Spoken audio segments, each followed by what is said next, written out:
Hello बच्चों, good morning. देखिए, आज अपन को न्यूट्रिशन पढ़ना यानी डाइजेस्टिव सिस्टम पढ़ना है, क्लास 10th का। ठीक है। अच्छा, तो हम इसमें आज डिटेल से पढ़ेंगे न्यूट्रिशन को लेकर के। और अच्छा, कुछ तो हमने पिछली क्लास में आपको बता दिया था, जैसे फोटोसिंथेसिस क्या होता है, न्यूट्रिशन क्या होता है, बेसिक्स। लेकिन आज फिर भी हम उसको दोबारा कुछ रिवाइज कर देंगे। ठीक है। हाँ। और फिर इसके बाद हमें पढ़ना है ह्यूमन में, मानव में पाचन तंत्र। ठीक है। ह्यूमन में डाइजेस्टिव सिस्टम पढ़ना है। क्लियर। अच्छा, तो हमने कल आपको क्या बताया, न्यूट्रिशन के बारे में जानकारी दी। न्यूट्रिशन क्या होता है?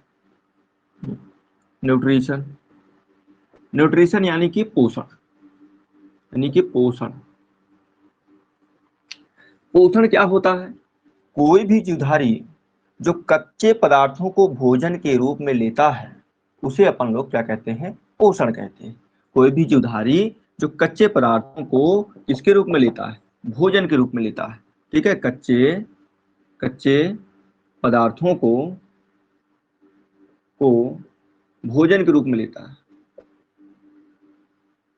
के रूप में लेता है, उसे अपन लोग क्या बोलते हैं? पोषण कहते हैं। अब ये कच्चे पदार्थ कुछ जीवधारी ऐसे होते हैं जो स्वयं बना लेते हैं, कुछ जीवधारी ऐसे होते हैं जो स्वयं नहीं बना पाते। ये कच्चे पदार्थों के लिए दूसरे जीवधारियों पर आश्रित रहते हैं। तो इस तरह से हम दो कैटेगरी पर जीवधारियों को बांट सकते हैं, है ना। देखिए, हमारे पास कच्चे पदार्थों के लिए कुछ जीवधारी तो ऐसे हैं जो ये कच्चे पदार्थ स्वयं बना लेते हैं। ठीक है ना। यानी कच्चे पदार्थ, यानी अब सुनो, ये कच्चे पदार्थ बिल्कुल ये नहीं है कि बिल्कुल वो कार्बन डाइऑक्साइड बना लेंगे, वाटर बना लेंगे, नहीं। इनको कुछ तो बाहरी से चाहिए होता है, लेकिन जो इनका उपयोग करेंगे, वो क्या, वो ये खुद से ही निर्मित कर लेंगे। और कुछ जीवधारी ऐसे हैं, वो दूसरों पर आश्रित रहते हैं। तो सुनिए, तो दो कैटेगरी पर हम इनको बांट देते हैं। कौन कौन? हमारे पास एक क्या है? स्वपोषी, और एक क्या है? विषमपोषी। एक क्या है? स्वपोषी यानी ऑटोट्रोफ जिनको बोलते हैं, ऑटोट्रोफ। और एक क्या है हमारे पास? विषमपोषी, इनको बोलते हैं हेटेरोट्रोफ। विषम पोषी, विषम पोषी, जिन्हें बोला जाता है हेटेरोट्रोफ। हेटेरोट्रोफ क्या बोला जाता है? हेटेरोट्रोफ बोला जाता है। विषम पोषी या हेटेरोट्रोफ बोलते हैं। अब देखिए, स्वपोषी का मतलब क्या है? ऐसे जीवधारी जो अपना भोजन स्वयं निर्मित कर लेते हैं, वो स्वपोषी कहलाते हैं। सभी हरे पेड़ पौधे स्वपोषी की कैटेगरी पर आते हैं। ठीक है।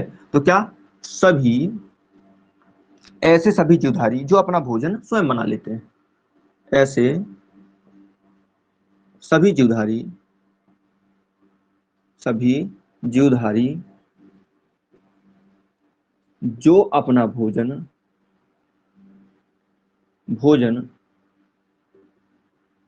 स्वयं तैयार कर लेते हैं, स्वयं तैयार कर लेते हैं, वे क्या कहलाते हैं? वे कहलाते हैं हमारे पास स्वपोषी। क्या कहलाते हैं? स्वपोषी कहलाते हैं। सभी हरे पेड़ पौधे व प्रकाश संश्लेषी जीवाणु। प्रकाश संश्लेषी जीवाणु के बारे में आपके एनसीईआरटी में दिया गया है। मैंने आपको पढ़ाने के पहले आपको मैंने वो किताब जो है पढ़ी। ठीक है। हाँ। अच्छा, तो क्या क्या कह रहे हैं कि सभी हरे पेड़ पौधे व प्रकाश संश्लेषी जीवाणु, सभी हरे पेड़ पौधे पौधे व प्रकाश संश्लेषी जीवाणु,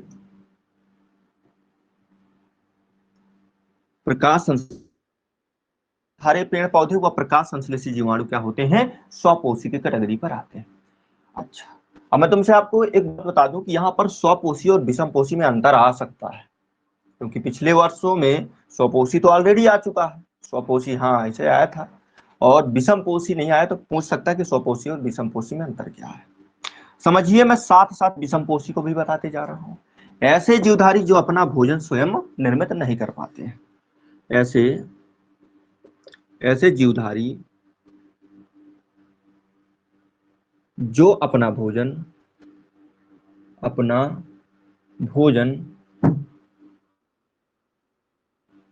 स्वयं स्वयं निर्मित नहीं कर पाते,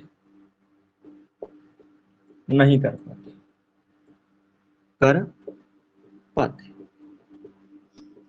ठीक है, वो क्या कहलाते हैं? वो कहलाते हैं विषमपोषी, वो कहलाते हैं विषमपोषी, ठीक है।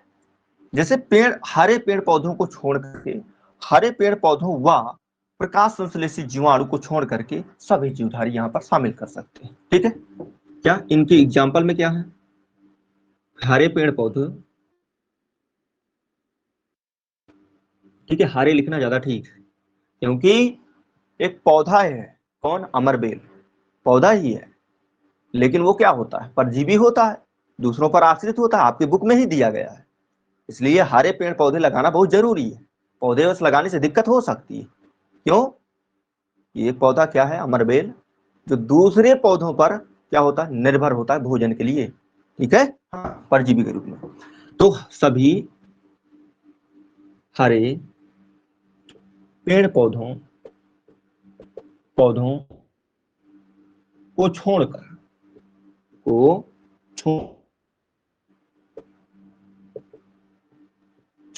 ठीक है, हाँ, वह सभी हरे पेड़ पौधों व प्रकाश संश्लेषी जीवाणु को छोड़कर, संश्लेषी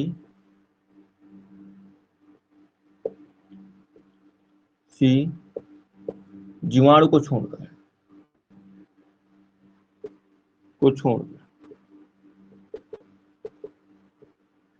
ठीक है। जैसे लिख सकते हो आप लोग, हिरन हो गया, गाय हो गया, मानव हो गया, कुत्ता हो गया, बकरी हो गया, ठीक है, अमरबेल हो गया, ईस्ट हो गया, है ना, और हमारे पास मशरूम हो गया। इस तरह के सभी किस कैटेगरी पर आएंगे? विषमपोषी की कैटेगरी पर आएंगे। किसमें आएंगे? विषमपोषी की कैटेगरी पर आएंगे। अब देखिए हमारे पास ये जो हमारे पास क्या है? स्वपोषी है। ये स्वपोषी में जिनके बात कर रहे हैं कि हमारे पास सभी हरे पेड़ पौधे, ये सभी हरे पेड़ पौधे, सभी हरे पेड़ पौधों पर क्या होती है? फोटोसिंथेटिक रिएक्शन होती है, यानी प्रकाश संश्लेषण की क्रिया होती है, और ये प्रकाश संश्लेषण की क्रिया द्वारा अपना भोजन निर्मित कर पाते हैं। कैसे निर्मित कर पाते हैं? प्रकाश संश्लेषण की क्रिया द्वारा, ठीक है, हाँ। तो सभी हरे पेड़ पौधों में क्या चलती है? प्रकाश संश्लेषण की अभिक्रिया चलती है। आओ आगे कर देते हैं, जाने कहा। अब देखिए,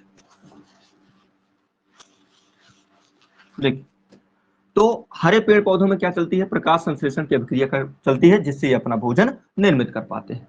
तो प्रकाश संश्लेषी अभिक्रिया, फोटोसिंथेटिक रिएक्शन, प्रकाश संश्लेषी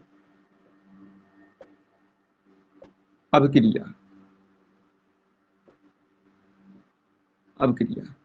इसके द्वारा क्या होता है? भोजन तैयार किया जाता है। इसमें पौधों के पत्तियों के हरे भागों से, ये पत्तों के हरे भाग हो गए, और यहां पर ये क्या हो गई? ये लो, सूर्य से प्रकाश, वायुमंडल से कार्बन डाइऑक्साइड CO2, कहां से? वायुमंडल से, ठीक है। सूर्य से प्रकाश ऊर्जा, वायुमंडल से कार्बन डाइऑक्साइड, और मृदा से खनिज व जल, या जल खनिज लवण, जल हो गया, खनिज लवण हो गए, जल खनिज लवण हो गए, ठीक है। इनको मृदा से क्या करके? ग्रहण करके, ठीक है। पत्ती के या बोलो पौधे के हरे भागों में हरे भागों में भोजन निर्मित करना क्या कहलाता है? प्रकाश संश्लेषण कहलाता है। प्रकाश संश्लेषण है क्या? पौधों के हरे भागों में सूर्य के प्रकाश की उपस्थिति में वायुमंडल से कार्बन डाइऑक्साइड व जड़ों से वाटर खनिज लवण, पानी खनिज लवण लेकर लेकर भोजन को निर्मित करना प्रकाश संश्लेषण की अभिक्रिया कहलाती है। ठीक है, अब देखो कैसा, देखिए कहां से कहा लिया गया? वायुमंडल से कार्बन डाइऑक्साइड लिया गया, CO2 लिया गया, यहां लिख दें। वायुमंडल से क्या लिया गया? कार्बन डाइऑक्साइड लिया गया, CO2 का। नीचे से यानी कि जड़ों से क्या लिया गया या मृदा से क्या लिया गया? पानी लिया गया, H2O। अच्छा, का बनेगा? अब बनेगा ग्लूकोज, C6H12O6, यही है भोजन। क्या ये ग्लूकोज? क्या है? ग्लूकोज। प्लस अब क्या बनेगा? ऑक्सीजन बनेगा, प्लस का हमारे पास वाटर बनेगा, प्लस का हमारे पास वाटर मोलिक्यूल उसी तरह रख देते हैं। ठीक है, हाँ, प्लस का हमारे पास वाटर मोलिक्यूल। अच्छा, अब सुनिए सुनिए, वायुमंडल से कार्बन डाइऑक्साइड, मृदा से जल, सूर्य के प्रकाश की उपस्थिति में पत्ती के या बोलो पौधे के हरे भागों में ग्लूकोज के अणु का निर्माण ही प्रकाश संश्लेषण की अभिक्रिया कहलाता है। इसके साथ ही सह उत्पाद के रूप में, सह उत्पाद का मतलब साथ साथ, सह उत्पाद के रूप में ऑक्सीजन भी निकलती है, ऑक्सीजन भी निकलती है। फिर इसको बैलेंस करने के लिए हमने बताया था कि बैलेंस करने के लिए यहाँ पर क्या 6 कर लेना है, तो यहाँ पर क्या है? यहाँ पर आपको क्या रखना होगा? 6, यहाँ भी 6 लगा देना है, और यहाँ पर क्या चिपका देना है? 12 चिपका देना है। ठीक है, यहाँ पर 12 चिपका देना। तो ये एक बैलेंस केमिकल रिएक्शन आपके सामने बन जाएगी। यहाँ पर 6 चिपका देना है, यहाँ पर 6, यहाँ पर 6, यहाँ पर कोई छेड़खानी नहीं करना, और यहाँ पर 12 चिपका देना है। अब चेक कर लेना और ठीक है पूरी रिएक्शन। ठीक है, हाँ, ओके। तो ये था हमारे पास प्रकाश संश्लेषीय अभिक्रिया। ठीक है, अब ये जो गैस का आदान प्रदान होता है तो स्टोमेटा के थ्रू होता है। जो हमारे पास कार्बन डाइऑक्साइड है और ऑक्सीजन है, ठीक है, ये कार्बन डाइऑक्साइड और ऑक्सीजन का जो आदान प्रदान होता है तो वो किसके थ्रू होता है? स्टोमेटा के थ्रू होता है, या रंध्रों के थ्रू होता है। ठीक है, हाँ। अच्छा, वो रंध्र ज्यादातर कहाँ पाए जाते हैं? पत्ती की निचली सतह पर पाए जाते हैं, पत्ती की निचली सतह पर ये रंध्र पाए जाते हैं। अच्छा, ठीक है, अब तुम्हें एक स्टोमेटा के बारे में बता दें। जैसे मेरे पास ये क्या है, एक ओपन में स्टोमेटा बनाए दे रहा हूं, यहाँ पर एक ओपन स्टोमेटा बनाए दे रहे हैं। ये ये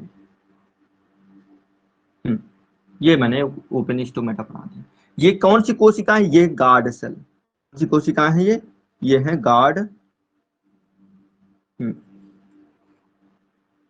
गार्ड सेल, ये गार्ड सेल। ठीक है, इनको बोलते हैं द्वार कोशिकाएं, कोशिकाएं कोशिकाएं ठीक है, द्वार कोशिकाएं। अगल बगल होती है हमारे पास क्या? सहायक कोशिकाएं होती हैं। अगल बगल कौन सी कोशिकाएं होती हैं? सहायक कोशिकाएं होती हैं। अगल बगल कौन सी कोशिकाएं होती हैं?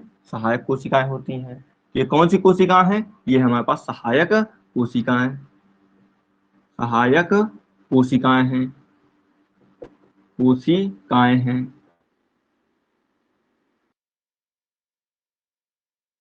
बोलिए, ड्यूसरी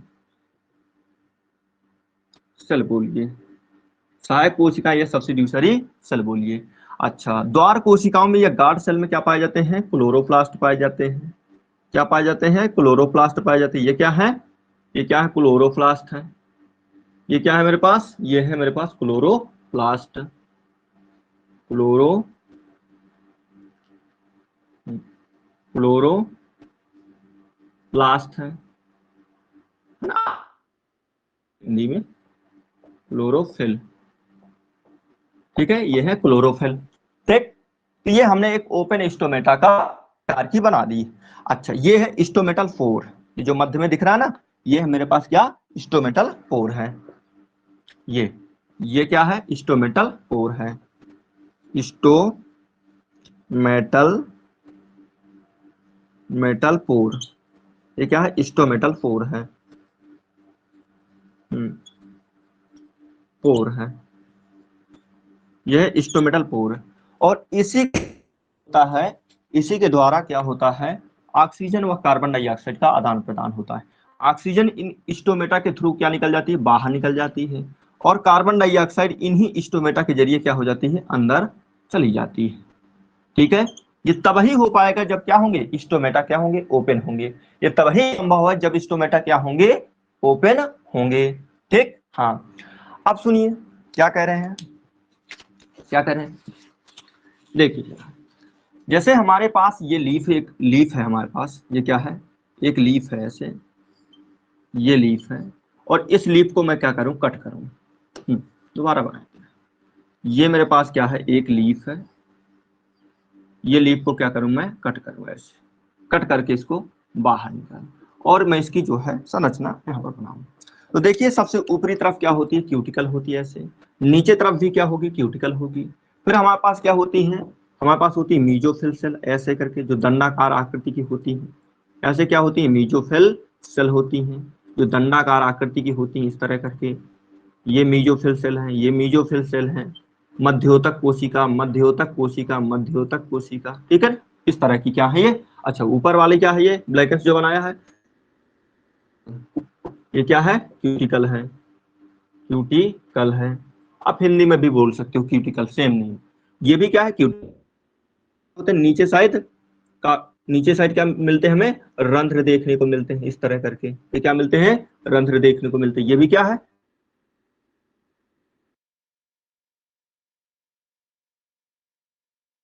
फिर इसके अलावा ये मीजोफिल सेल है, नाम लिख दे इसका, ये क्या है, मीजोफिल सेल है। ये क्या है, मीजोफिल सेल, मध्योतक कोशिका,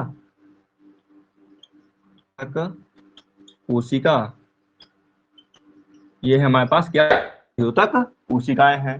ठीक है, अच्छा, फिर यहाँ पर हमारे ये एक दूसरे से सटी होती हैं। कुछ कोशिकाएं ऐसी होती हैं जो जो काफी एक दूसरे से स्पेस पे प्रेजेंट होती है, मतलब इनके बीच में क्या होते हैं, इंटरसेलुलर स्पेस देखने को मिलते हैं। ऐसे देखिए, ये स्पंजी परेनकाइमा की बनी होती है,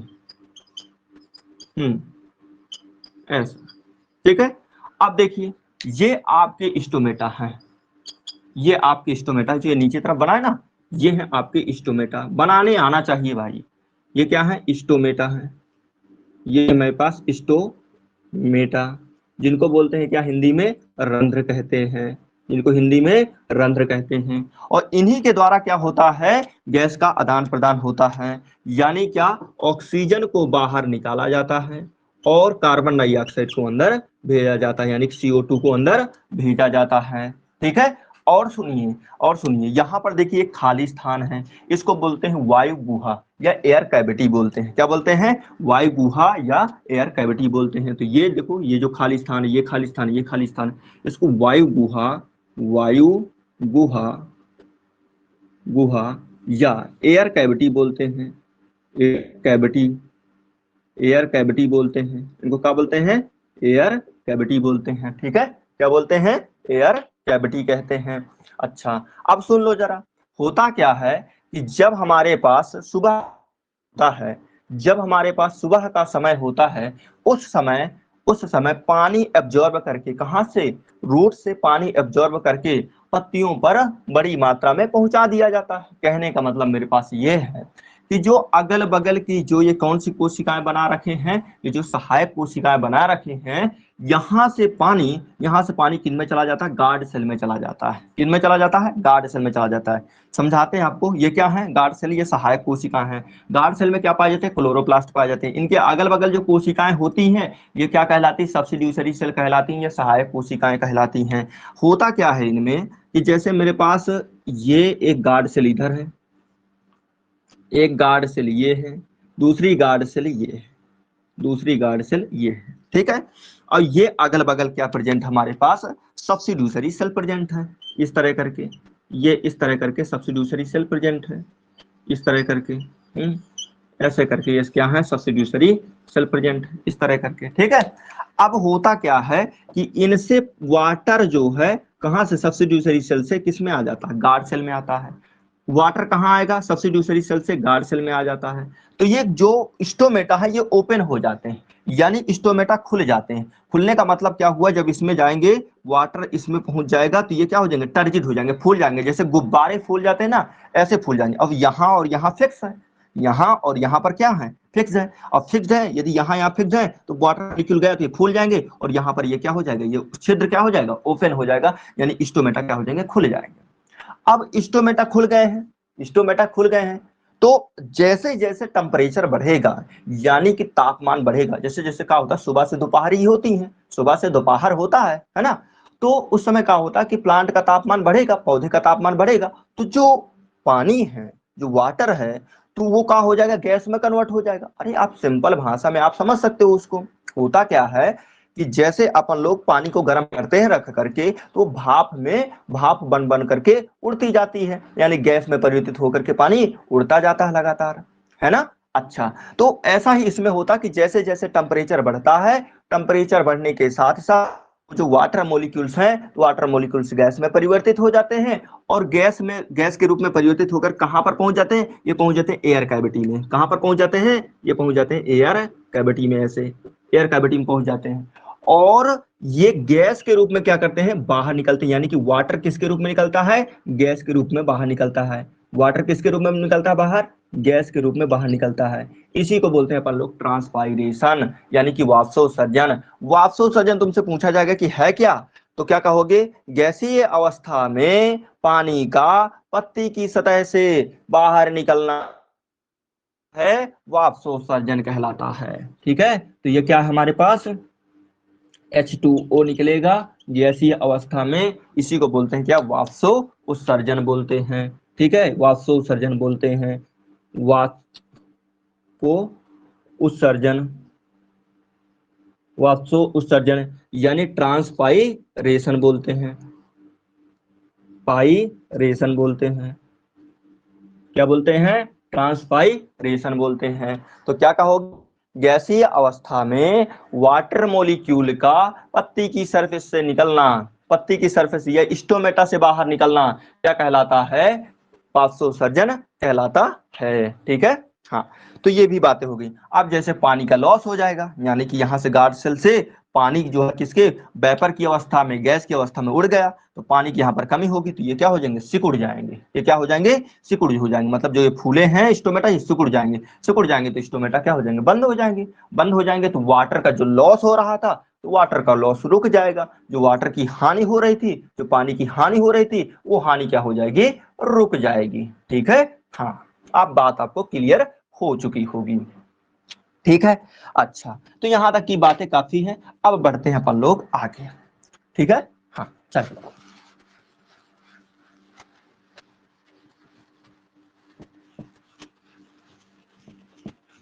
हम्म, अब एक काम करते हैं, ये अभी तक तो किसके अंतर्गत अपन लोग पढ़ रहे थे, स्टोमेटा ये सब वगैरह वगैरह किसके अंतर्गत पढ़ रहे थे, ये सब पढ़ रहे थे स्वपोषी के अंतर्गत। स्वपोषी में प्रकाश संश्लेषी अभिक्रियाएं चलती हैं, जबकि विषमपोषी में ऐसी अभिक्रियाएं नहीं चलती हैं, ये दूसरे जीवधारियों पर आश्रित होते हैं। ठीक है, हाँ, इस तरह की बातें हम बताएं। अब जैसे एक क्या बोले, एक और दिया था हमने यहाँ पर, किसके बारे में बताया आपको, किसके बारे में, हाँ, जीवाणु क्या बोलते हैं, प्रकाश संश्लेषी जीवाणु के बारे में बताया। प्रकाश संश्लेषी जीवाणु, ऐसे कुछ प्रकाश संश्लेषी जीवाणु होते, कुछ रसायन संश्लेषी जीवाणु होते। प्रकाश संश्लेषी जीवाणु ऐसे जीवाणु हैं जो प्रकाश की उपस्थिति में अपना भोजन निर्मित कर लेते हैं। जैसे हम साइनोबैक्टीरिया की बात करें, साइनोबैक्टीरिया यानी कि नील हरित शैवालें, नील हरित शैवालें जो होती है ना, वो एक प्रकार की बैक्टीरिया ही है, उनको साइनोबैक्टीरिया कहा जाता है। नील हरित शैवालों को साइनोबैक्टीरिया कहा जाता है। ये अपना भोजन स्वयं निर्मित कर लेती हैं, ये अपना भोजन स्वयं निर्मित कर लेती हैं, प्रकाश की उपस्थिति में अपना भोजन स्वयं निर्मित कर लेती हैं। कुछ रसायन संश्लेषी जीवाणु होते हैं, रसायन संश्लेषी जीवाणु जो रसायन द्वारा अपना भोजन प्राप्त कर लेते हैं, रसायन द्वारा अपना भोजन निर्मित कर लेते हैं। ठीक है, हाँ,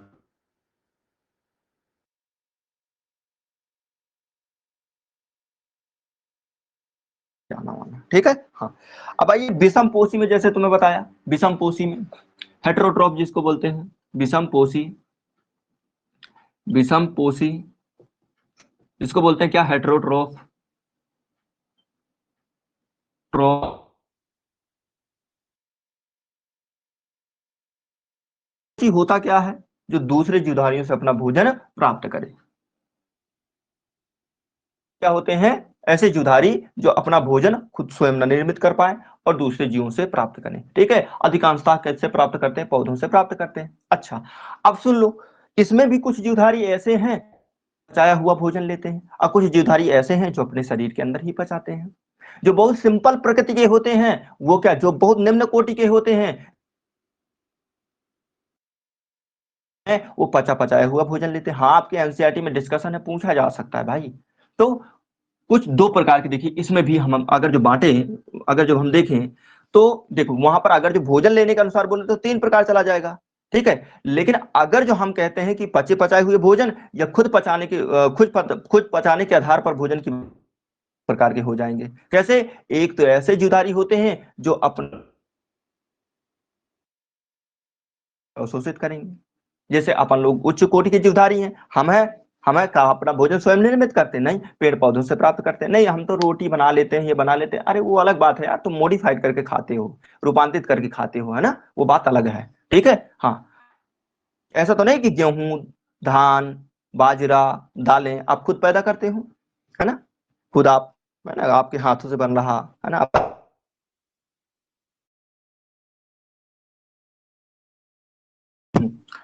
अच्छा, तो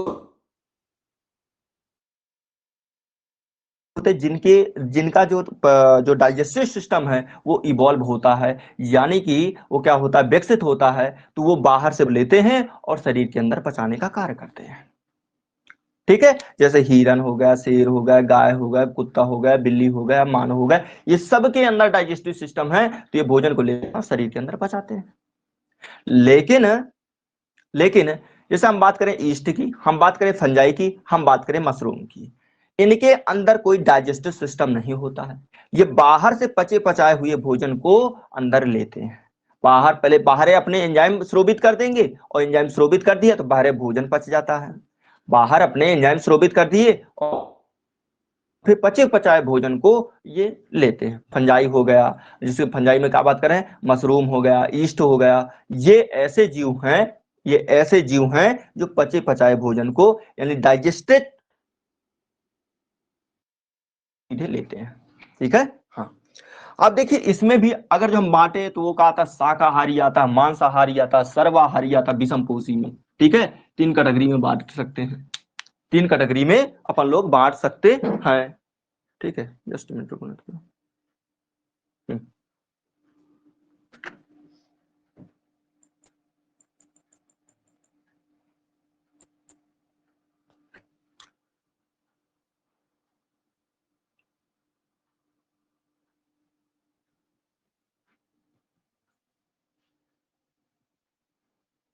रहने दो, बैठ जाओ।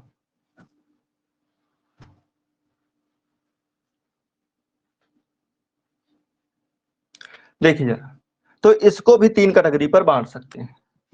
यहां पर क्या होगा, विषमपोषी में यानी हेटेरोट्रोफ में। हेटेरोट्रोफ में एक होंगे क्या हमारे पास, शाकाहारी, शाकाहारी, ठीक है, एक होंगे मांसाहारी, मांसाहारी,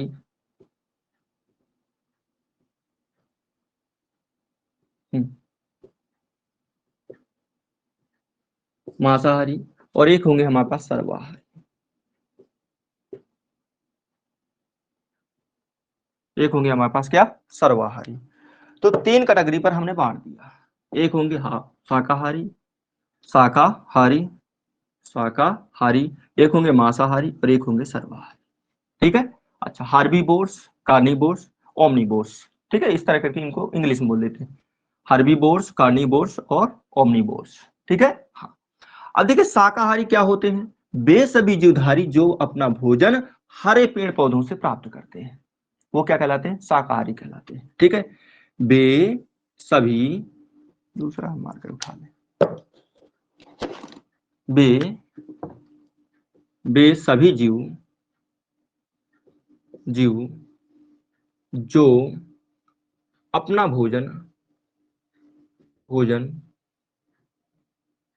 भोजन कहाँ से प्राप्त करते हैं, पेड़ पौधों से प्राप्त करते हैं, पेड़ पौधों से प्राप्त करते हैं। से प्राप्त करते हैं।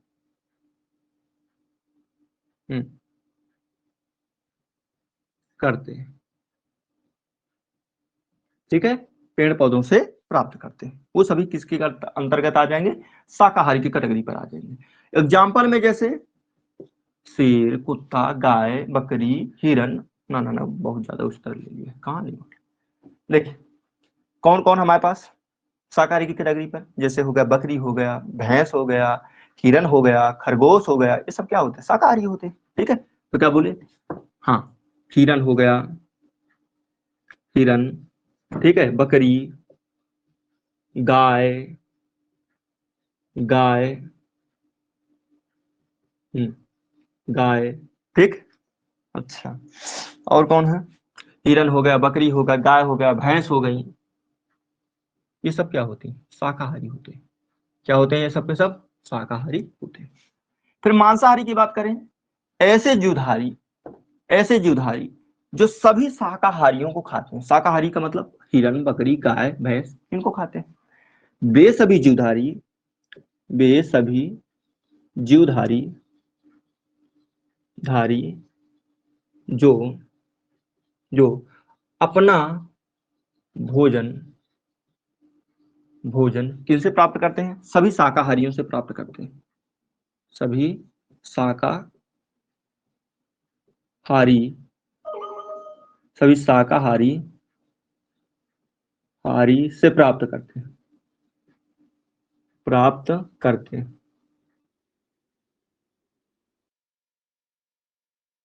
वे सभी जीवधारी जो अपना भोजन सभी शाकाहारियों से प्राप्त करते हैं। आप कैसे? जैसे किनसे प्राप्त करें? हिरन हो गया, बकरी हो गया, गाय हो गया, भैंस हो गया। अच्छा, हिरन को खाने वाला कौन है? आप शेर को ले लीजिए।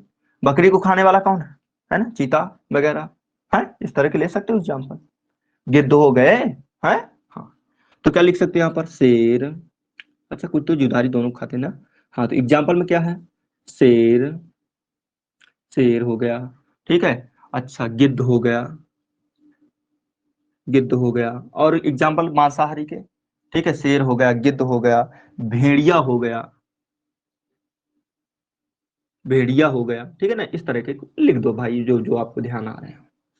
फिर आइए सर्वाहारी में, जो दोनों प्रकार के जीवधारियों खाते, शाकाहारी को और मांसाहारी को। शाकाहारी हुआ, मांसाहारी, दोनों को खाते हैं।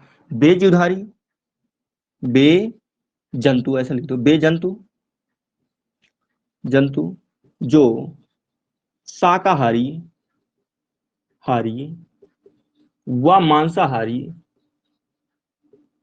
शाहारी दोनों दोनों प्रकार के जीवधारियों या जीवधारियों से अपना भोजन प्राप्त करते हैं, अपना भोजन प्राप्त करते हैं, प्राप्त करते हैं। ते हैं क्या कहलाते हैं? सर्वाहारी कहलाते हैं। क्या कहलाते हैं? सर्वाहारी। एग्जाम्पल की जैसे बात की जाए, कुत्ता हो गया। कुत्ता देखिए क्या होता है? मांस भी खाता है और वो शाकाहारी भी है। मांस भी खाता है और क्या है? शाकाहारी भी होता है, ठीक है।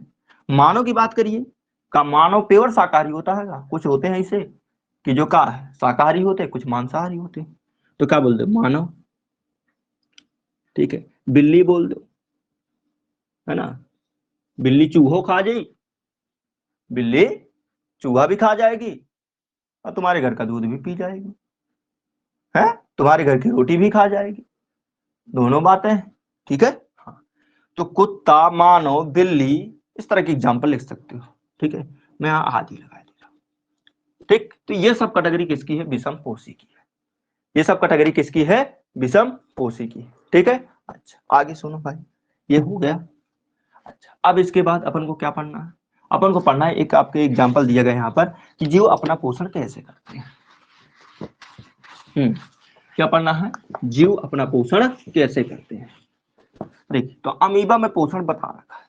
देखो, जो जीवधारी होते हैं उनके पोषण का तरीका अलग अलग होता है, सभी में अलग अलग होता है। निम्न कोटि के जीवधारियों में कुछ और है कहानी, उच्च कोटि के जीवधारी में कुछ कहानी और है। उच्च कोटि के जीवधारियों में एक डेवलप, एक विकसित डाइजेस्टिव सिस्टम पाया जाता है, पाचन तंत्र पाया जाता है, ठीक है। और उसमें क्रमिक क्या होता है, कहीं पर उसको तोड़ा जाएगा तो कहीं पर उसको गुथन किया जाएगा, ठीक है। हाँ, कहीं पर उस पर जो है एंजाइम छिड़के जाएंगे, एंजाइम के जरिए उसमें जो कॉम्प्लेक्स मॉलिक्यूल हैं उनको तोड़ा जाएगा और तोड़ करके सिंपल मॉलिक्यूल में कन्वर्ट किया जाएगा, फिर उनका जो है क्या किया जाएगा, अवशोषण किया जाएगा। तो कई सारी यहाँ पर बातें आ जाती, ठीक है। अब मैटर ये करता है कि कैसा जीवधारी है। अगर जो सिंपल जीवधारी है तो उसमें तरीके कुछ और होंगे।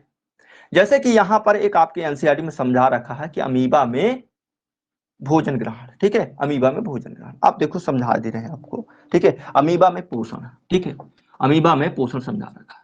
अमीबा में पोषण, ठीक है, अमीबा में पोषण, ठीक। अमीबा में पोषण के लिए विशेष विशेष क्या पाए जाते हैं, हम ऐसा कह दें कुछ विशेष संरचनाएं पाई जाती हैं जो पोषण में मदद करती हैं। वो क्या है, सुइडोपोडिया, लोग कूटपाद बोलते हैं हिंदी में, ठीक है। तो इनमें पोषण के लिए विशेष संरचनाएं पाई जाती हैं। इनमें ये आएगा तो यही आएगा, ठीक है ना, कि इनमें किनके द्वारा पोषण होता है। तो क्या बोलोगे, इनमें पोषण के लिए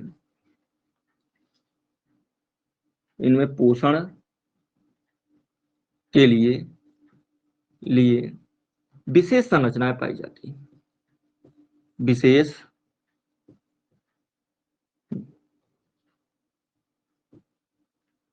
संरचनाएं पाई जाती हैं,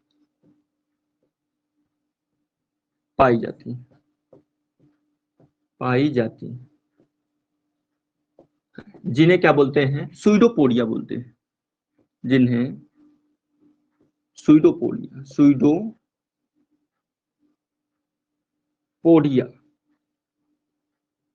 या बोल दो कूटपाद,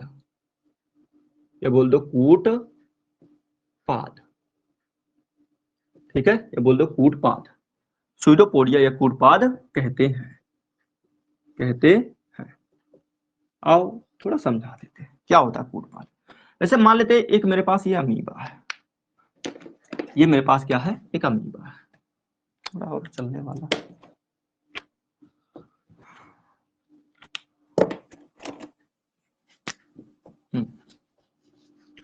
देखिए मेरे पास ये क्या है, अमीबा का आप लोग जानते होंगे कि कोई आकार फिक्स्ड नहीं होता है। तो मेरे पास ये क्या है, अमीबा है। ये अमीबा का कहा है, केंद्रक। ये अमीबा का कहा है, केंद्रक, ठीक है। इस तरह ये क्या है हमारे पास, केंद्रक, ठीक है। अच्छा, अब सुनो, जो ये उभार बने हुए इन उभारों को बोलते हैं क्या, कूटपाद। इन्हीं के द्वारा अमीबा गति भी करता है और इन्हीं के द्वारा भोजन भी लेता है, भोजन अंतर्ग्रहण भी करता है। तो इनको क्या बोलते हैं अपन लोग, कूटपाद बोलते हैं। क्या बोलते हैं, कूटपाद बोलते हैं, या सुइडोपोडिया बोलते हैं। अब समझिए जरा, यही जो हमारे पास कूटपाद हैं,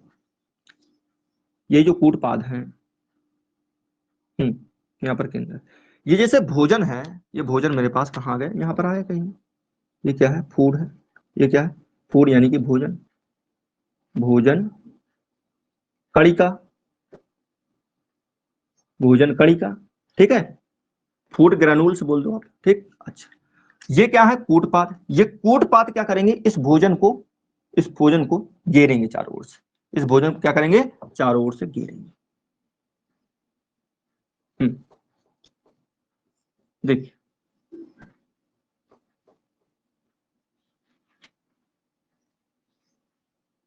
ठीक है, इस तरह करके और थोड़ा अच्छा बना देते हैं, जब घेर लेंगे ऐसे, ठीक है। ये लो, इस तरह से ये इसका केंद्रक है, ये इसका केंद्रक होगा। और ये क्या है, भोजन ग्रेन्यूल्स, ये भोजन ग्रेन्यूल्स, ठीक है। ये क्या है, फूड कणिका है। अब क्या किया, इसको ये कूटपाद जो थे इनके सुइडोपोडिया थे, तो सुइडोपोडिया द्वारा क्या कर लेगा, सुइडोपोडिया द्वारा इसको क्या कर लेगा, बंद कर लेगा। अब बंद करके फिर फाइनली अपने साइटोप्लाज्म में इसको मिला देगा ऐसा, ठीक है। ये लो। अब यहाँ पर ये जो फूड ग्रेन्यूल है वो कहाँ पर आ गया, यहाँ पर आ गया, ठीक है, यहाँ पर आ गया, ठीक है। ये मेरे पास क्या है, ये मेरे पास क्या है, फूड वेसाइकल, इसको क्या बोलेंगे, फूड वेसाइकल, ठीक है, क्या बोलेंगे, फूड वेसाइकल। ये बोल देते हैं फूड, यहाँ पर क्या लिखा, खाद्य कण करके हो लिखा, हाँ ठीक है, मैं इसको फूड बोल सकता हूँ, खाद्य बोल दो, ये भोजन, भोजन, भोजन वसाइकल, वसाइकल बोल दो या कण बोल दो, भोजन वसाइकल बोल रहे हो, छोटी गोलाकार संरचना बन गई, छोटी गोलाकार संरचना बन गई। मैं इसी को क्या बोल सकता हूँ, भोजन, भोजन कण बोल दो, या फूड ग्रेन्यूल बोल दो, कई तरह से बोला जाता है, फूड ग्रेन्यूल बोल दो, नूल बोल दो, ठीक है। आप इसी को फूड वेसाइकल भी बोल सकते हो, क्या बोल सकते हो, फूड वेसाइकल बोल सकते हो, है। अच्छा, अब अच्छा, इसका केंद्रक तो वहीं पर बना दे, केंद्रक को कोई छेड़खानी, हाँ लेकिन केंद्रक में कोई छेड़खानी ना की जाए, ऐसा, ये केंद्रक उसी तरह बना, ये मेरे पास क्या है, केंद्रक, ठीक है। ये क्या है मेरे पास, फूड कण बोलो, फूड ग्रेन्यूल बोलो, या फूड वेसाइकल बोलो। अब इसमें क्या किया जाता है, एंजाइम का छिड़काव, यानी कि क्या, ये जो फूड वेसाइकल है इसमें एंजाइम एक्ट करेंगे, क्या करेंगे, एंजाइम एक्ट करेंगे, ठीक। अरे भाई एंजाइम इसके साथ मिलेंगे, जो भोजन है तो भोजन को क्या कर देंगे, पचा देंगे। अब कुछ को बात ये समझ में नहीं आ रही होगी कि पाचन का मतलब क्या होता है। पाचन का सिंपल मतलब है, जब आपसे पूछा जाए कि पाचन है क्या, तो आप ये कहोगे कि बड़े बड़े मॉलिक्यूल्स को, बड़े बड़े मॉलिक्यूल्स को, बड़े बड़े कंप्लेक्स मॉलिक्यूल्स को, ऐसा करें जटिल मॉलिक्यूल्स को, जटिल अणुओं को सरल अणुओं में तोड़ना ही क्या कहलाता है, पाचन कहलाता है, ठीक है। हाँ, तो जैसे यहाँ पर मान लो कार्बोहाइड्रेट लिया, कार्बोहाइड्रेट क्या होता है, कंप्लेक्स मॉलिक्यूल होता है, जटिल मॉलिक्यूल होता है, बड़ा मॉलिक्यूल होता है, उसको तोड़ करके छोटे छोटे मॉलिक्यूल्स में कन्वर्ट करना क्या कहलाता है, पाचन कहलाता है, ठीक है, डाइजेशन कहलाता है। अब ये डाइजेशन होगा किसके जरिए, डाइजेशन होगा किसके जरिए, वो होगा हमारे पास एंजाइम के जरिए। एंजाइम में तो करते हैं ना ऐसा काम, देखो और ये हो गया, आप इधर समझा देते, नहीं इधर देखिए जरा ध्यान से, हमारे पास क्या होता है, तुमसे पूछा जाएगा डाइजेशन क्या है, यानी पाचन क्या है, पाचन यानी डाइजेशन, डाइजेशन, डाइजेशन का मतलब क्या होता है, ठीक है, जटिल अणुओं को, जटिल, जटिल अणुओं, अणुओं को काहे में, सरल अणुओं में तोड़ना, सरल अणुओं, जटिल अणुओं को काहे में तोड़ना, सरल अणुओं में, क्या कहलाता है, डाइजेशन कहलाता है, क्या कहलाता है, डाइजेशन। जटिल अणुओं को सरल अणुओं में तोड़ना, कंप्लेक्स मॉलिक्यूल्स को सिंपल मॉलिक्यूल्स में तोड़ना, कंप्लेक्स मॉलिक्यूल को सिंपल मॉलिक्यूल्स में तोड़ना क्या कहलाता है, डाइजेशन कहलाता है। लेकिन ये ऐसे तो हो नहीं जाएगा, इसके लिए जरूरत पड़ेगी हमें कहे कि एंजाइम की, किसकी जरूरत पड़ेगी, एंजाइम की जरूरत पड़ेगी। एंजाइम क्या होते हैं, एक प्राकृतिक उत्प्रेरक होते हैं, एक क्या होते हैं, प्राकृतिक उत्प्रेरक होते हैं, ये क्या होते हैं, नेचुरल कैटालिस्ट होते हैं, नेचुरल, नेचुरल कैटालिस्ट होते हैं, क्या होते हैं, कैटालिस्ट होते हैं, कैटालिस्ट बोलो या क्या बोलो, प्राकृतिक उत्प्रेरक, प्राकृतिक। अच्छा, अब एंजाइम में भी मैटर करता है कि भाई कुछ प्राकृतिक होते हैं, कुछ सिंथेटिक होते हैं, उसमें ना जाना, अभी मैं केवल किसकी बात कर रहे हैं, किसकी बात कर रहे हैं, केवल नेचुरल की बात कर रहे हैं, ठीक है। तो हाँ, हमारे पास क्या है, ये प्राकृतिक, प्राकृतिक उत्प्रेरक रख, ठीक है, प्राकृतिक उत्प्रेरक। हाँ, तो मैं कई बार बता चुके कि एंजाइम होता क्या है, ये एंजाइम होते क्या है, ये ऐसे मध्यस्थ होते हैं, एक ऐसे बिचुआ होते हैं जो क्या करते हैं, काम केवल इनका होता तोड़ फोड़ का काम होता है, क्या काम होता, तोड़ फोड़ का, ये सीधे तोड़ फोड़ मचा देते हैं लोगों के बीच में, ठीक है, कोई का एंजाइम। तो क्या करते हैं, ये जो जटिल अणु हैं, तो जटिल अणुओं को सरल अणुओं में, सरल अणुओं में या सिंपल अणुओं में तोड़ने का काम कौन करते हैं, कौन करते हैं, एंजाइम करते हैं। और एंजाइम होते क्या है हमारे पास, प्राकृतिक उत्प्रेरक, प्राकृतिक उत्प्रेरक। तो अब आपको क्लियर हो जाना चाहिए कि पाचन का मतलब क्या है। पाचन का मतलब है जटिल अणुओं को सरल अणुओं में तोड़ना पाचन कहलाता है। और यह क्रिया, यह प्रक्रिया एंजाइम द्वारा संपन्न होती है। यह प्रक्रिया किसके द्वारा संपन्न होती है, एंजाइम के द्वारा संपन्न होती है। बोलो बात एकदम क्लियर हो गई, अब तो एकदम क्लियर हो चुका होगा, दोबारा सुन लो, पाचन है क्या? जटिल अणुओं को सरल अणुओं में तोड़ना क्या कहलाता है? क्या कहलाता है? पाचन कहलाता है। यह प्रक्रिया एंजाइम द्वारा संपन्न की जाती है। मात्र एक एग्जाम्पल बताओ, हमें कुछ इतना समझ में नहीं आया। लो भाई एग्जाम्पल ले लो। यहाँ पर जो 4 ग्रेनुल था उसके साथ ऐसा ही होगा। देखिए एग्जाम्पल ले लें, कौन सा एग्जाम्पल लें आप बताइए, कौन सा एग्जाम्पल ले लें? जैसे मान लेते हैं कि प्रोटीन, क्या है?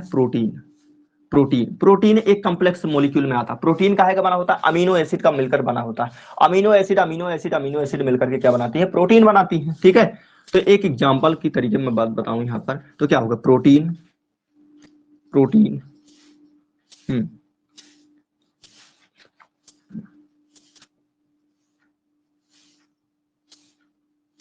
ये जो प्रोटीन, अच्छा प्रोटीन को, ये प्रोटीन क्या है? एक कॉम्प्लेक्स मॉलिक्यूल मान लो, ठीक है, बड़ा मॉलिक्यूल मान लो, जटिल मॉलिक्यूल मान लो। इसको अमीनो एसिड में कन्वर्ट करना, अमीनो एसिड में। भाई अमीनो एसिड से मिलकर के तो क्या बने होते? प्रोटीन। और प्रोटीन को कहे में कर दो, कन्वर्ट कर दो कहे में? अमीनो एसिड में। क्या हुआ? प्रोटीन का पाचन हुआ।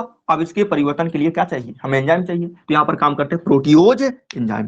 क्या काम करते हैं? प्रोटियोज एंजाइम। प्रोटीओज प्रोटीओज एंजाइम, प्रोटीओज एंजाइम कार्य करते हैं। अब कुछ प्रोटीओज एंजाइम के नाम याद होना चाहिए, आगे आएगा, मैं बताऊंगा अभी दोबारा। जैसे हमारे पास क्या होता है? ट्रिप्सिन हो गया, पेप्सिन हो गया। जैसे मैं बात करूं पेप्सिन की, किसकी बात करूं? पेप्सिन की। जैसे मैं बात करूं किसके? ट्रिप्सिन की। किसकी बात करूं? मैं ट्रिप्सिन की बात करूं, ट्रिप्सिन की बात करूं। ये सब क्या होते हैं? प्रोटीन पाचक एंजाइम होते हैं। प्रोटीन पाचक एंजाइम होते हैं जो प्रोटीन को अमीनो एसिड में कन्वर्ट करते हैं, अमीनो एसिड में कन्वर्ट करते हैं। अब मैं तुम्हें एक बात और बता दूं, ये डिफिनीशन नॉट 100% करेक्ट। तुम कहोगे ये क्या कर रहे हो? हाँ, 100% ये करेक्ट डिफिनीशन नहीं है, लेकिन आपको अभी अभी इतना ही बताना पड़ेगा मुझे। वो क्या है? कक्षा 10 में हो, करेक्ट डिफिनीशन जानना चाहते हो? क्या है कि जटिल मॉलिक्यूल्स को यानी कि कॉम्प्लेक्स मॉलिक्यूल्स को अवशोषित योग्य मॉलिक्यूल्स में कन्वर्ट करना क्या कहलाता? पाचन कहलाता। ये है। अब तुमने सिंपल सरल अणुओं में कन्वर्ट कर दिया, लेकिन अगर जो तुम्हारा जो डाइजेस्टिव सिस्टम है वो इन अणुओं को एब्जॉर्ब नहीं कर पा रहा है, तो अभी इसका मतलब है इनका डाइजेशन नहीं हुआ है। समझ लेना। हाँ, मतलब इतने छोटे में कन्वर्ट कर दो, ये बड़े मॉलिक्यूल इतने छोटे में कन्वर्ट कर दो कि तुम्हारी इंटेस्टाइन जो है, जो आंत है, वो क्या कर ले? इनको अवशोषित कर ले, इन इन अणुओं को अवशोषित कर ले, अवशोषित करके ब्लड के साथ मिला दे। और उसका उसका जो जो अवशोषित किया गया है उसका कोशिकाएं क्या कर सके? उपयोग कर सके। उसका कोशिकाएं क्या कर सके? उपयोग कर सके। ऐसे छोटे पदार्थों में क्या कर दो? कन्वर्ट कर दो। बात समझ में आई कि नहीं आई? ठीक है, तो पाचन का मतलब क्या होता है? जटिल पदार्थों को या जटिल अणुओं को अवशोषण योग्य पदार्थों में कन्वर्ट करना या अणुओं में कन्वर्ट करना ही पाचन कहलाता है। पाचन कहलाता है। बोलो बात क्लियर है कि नहीं? बोलो बात क्लियर है कि नहीं? ओके, हाँ, अच्छा, ठीक। अब देखिए ये प्रोटीन, हाँ, जैसे मैंने एक एग्जांपल लेकर के बताया कि प्रोटीन के पाचक के लिए क्या है, कौन से एंजाइम होते हैं? प्रोटीओज होते हैं। कुछ के नाम याद होना चाहिए, पेप्सिन और ट्रिप्सिन आपकी किताब में दिए गए हैं। पेप्सिन और ट्रिप्सिन आपकी किताब में दिए गए हैं। आपको ये चीजें याद होनी चाहिए कि पेप्सिन कौन सा एंजाइम होता है? एक प्रोटीन पाचक एंजाइम होता है। ट्रिप्सिन कौन सा एंजाइम होता है? एक प्रोटीन पाचक एंजाइम होता है। पेप्सिन कहां पर बनता है? ये बनता है स्टोमच में। ट्रिप्सिन कहां पर बनता है? ये बनता है पैनक्रेज में। अभी बताते हैं आगे। ठीक है, तो ये हमने एक पोषण के बारे में आपको बताया, डाइजेशन के बारे में आपको बताया। अब बढ़ चलते हैं किसमें? मानव पाचन तंत्र में बढ़ चलते हैं। क्या में? मानव पाचन तंत्र में। आइए सब हटा करके कहां पर चलते हैं? ह्यूमन डाइजेस्टिव सिस्टम के अंतर्गत। अब देखिए ह्यूमन डाइजेस्टिव सिस्टम में मानव में पोषण वही है। हाँ, मानव में पोषण वही है सब। ठीक है, human digestive system, human human digestive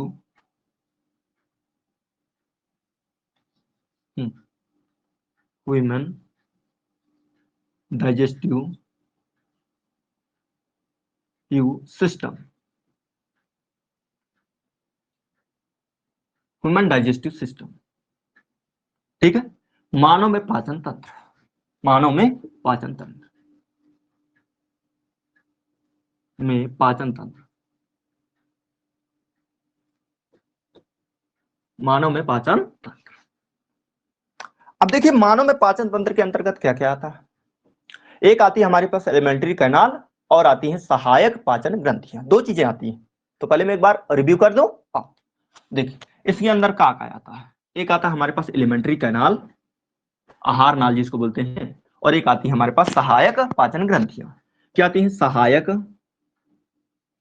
यक पाचन ग्रंथियां, पाचन ग्रंथियां। सहायक पाचन ग्रंथियां। सहायक पाचन ग्रंथियां हो गई। अच्छा, और क्या है? आहार नाल जिसको बोलते हैं एलिमेंट्री कैनाल, आहार नाल जिसको क्या बोलते हैं? एलिमेंट्री कैनाल बोलते हैं, टरी कैनाल बोलते हैं, जिसको क्या बोलते हैं? एलिमेंट्री कैनाल बोलते हैं। ठीक है, बात समझ में आई? तो यहां पर हमारे पास सहायक पाचन ग्रंथियां आती हैं और आहार नाल यानी एलिमेंट्री कैनाल आती है। ठीक है, अच्छा, इनको एक्सेसरी डाइजेस्टिव ग्लैंड भी बोल सकते हैं, इंग्लिश में एक्सेसरी डाइजेस्टिव ग्लैंड। ठीक है, नेसेसरी मतलब आवश्यक, सहायक मतलब यानी कि एक्सेसरी डाइजेस्टिव ग्लैंड। अब देखिए इसके अंतर्गत क्या क्या आता है। अब इसके अंतर्गत भाई बताएं आप, इसके अंतर्गत क्या क्या आता है। स्टार्ट करिए माउथ से। माउथ में क्या होती है? सैलिवरी ग्लैंड होती है। क्या होती है? सली। केवल आपको अभी ओवरव्यू कर रहे हैं, सब क्लियर हो जाएगा। अब आपको पता होना चाहिए कि इसके अंतर्गत क्या क्या आता है। देखिए इसमें क्या क्या आता है। इसमें आता है सैलिवरी ग्लैंड जिसको बोलते हैं लार ग्रंथि, लार लार ग्रंथि, लार ग्रंथि।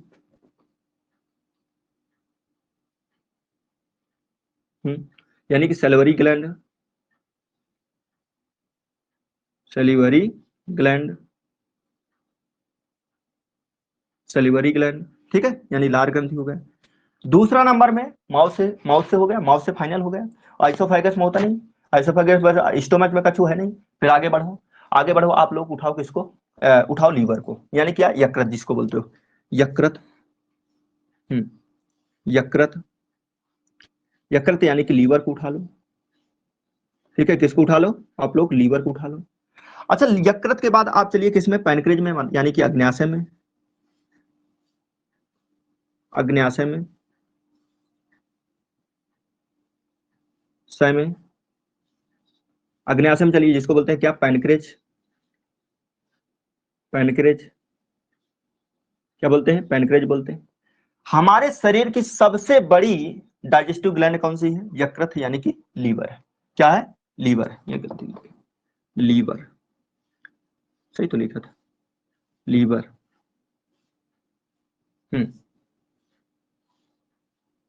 ओके। अच्छा, और क्या है इसके अलावा? हमारे पास लार ग्रंथि हो गई, यकृत हो गया, अग्न्याशय हो गया। ठीक। अच्छा, और कुछ है? हो गया। ये हमारे पास क्या होती है? सहायक ग्रंथियां। एलिमेंट्री कैनाल में, एलिमेंट्री कैनाल में क्या कहा है? एलिमेंट्री कैनाल में बक्कल कैविटी से स्टार्ट करो। एलिमेंट्री कैनाल के अंतर्गत क्या आएगा? पूरा बक्कल कैविटी से स्टार्ट करो। कितना होता है? 7 से 8 मीटर करीब होता है, माउथ से लगा करके एनस तक। अरे बक्कल कैविटी से लगा करके एनस तक, गुदाद्वार तक। ठीक है, अच्छा, अब देखिए इसमें क्या क्या आता है। पहले आप लोग क्या लोगे? बक्कल कैविटी लोगे।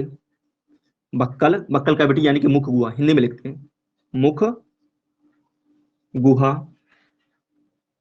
मुख गुहा हो गया। फिर हमारे पास क्या है? फरिंग्स। क्या है? फरिंग्स, फरिंग्स यानी कि ग्रसिका जिसको बोलते हैं, फरिंग्स यानी जिसको बोलते हैं ग्रसिका, ग्रसिका, सिका,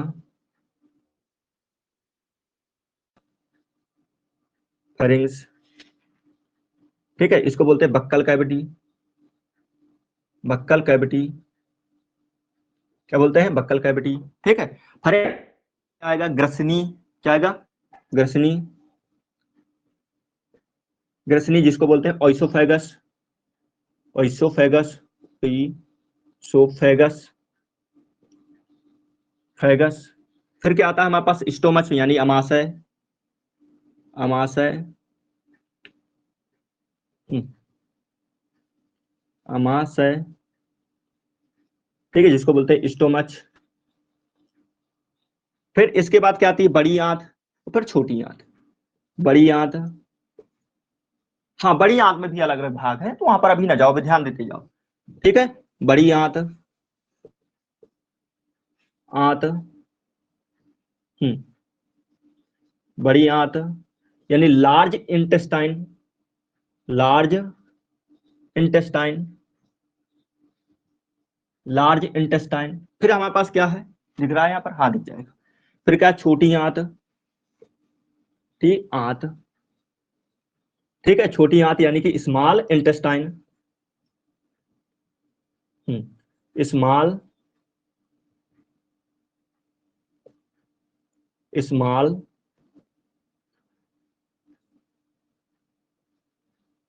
स्मॉल इंटेस्टाइन, ठीक है, स्मॉल इंटेस्टाइन, ठीक है। हाँ ओके, पानी पी ले।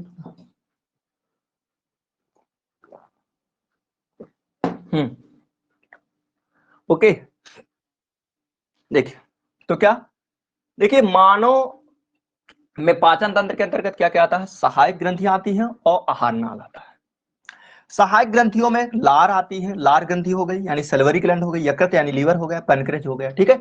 सबसे बड़ी ग्रंथि होती है ये मिश्रित ग्रंथि होती है अग्नाशय। यहाँ पर आइए, आहार नाल में क्या है, मुख गुहा है यानी क्या है, बक्कल कैविटी हो गया, फिर फेरिंक्स है, फिर ग्रसनी हो गया, फिर अमाशय हो गया, फिर बड़ी आंत हो गया, फिर छोटी आंत हो गई। इस तरह से हमारे पास होती है, ठीक है। क्लियर है, अच्छा भाई, अच्छा। हाँ, पहले मुझे क्या करना चाहिए, पहले छोटी आंत करना चाहिए, फिर बड़ी आंत करना चाहिए। क्या करना चाहिए, पहले मुझे क्या करना चाहिए, छोटी आंत करना चाहिए, फिर बड़ी आंत करना चाहिए, ठीक है। अच्छा,